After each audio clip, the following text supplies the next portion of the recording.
Hi everyone, welcome to today's quick math lesson. In this video, we're going to explore the Pythagorean theorem. Let's jump right in. The Pythagorean theorem is a fundamental principle in geometry, especially for right angles and triangles.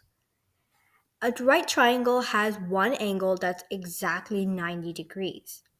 The theorem states that in such a triangle, the square of the length of the hypotenuse, which is the side opposite to the right angle, is equal to the sum of the squares of the lengths of the other two sides. So here I'm going to label this side so you can see it better.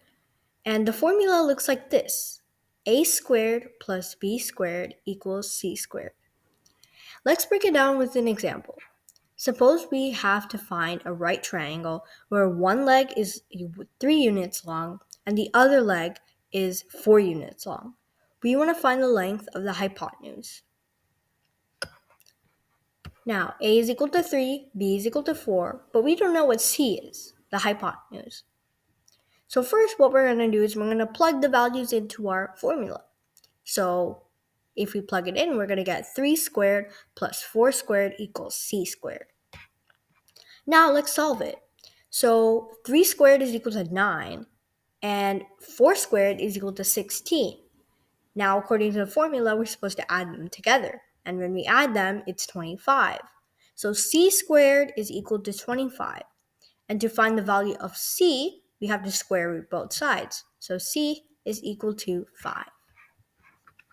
So the hypotenuse of our triangle is 5 units long. Easy, right? Now it's your turn. Let's say you have a right angle with where one leg is 5 units and the other leg is 12 units. Can you find the hypotenuse? Pause the video and give it a try.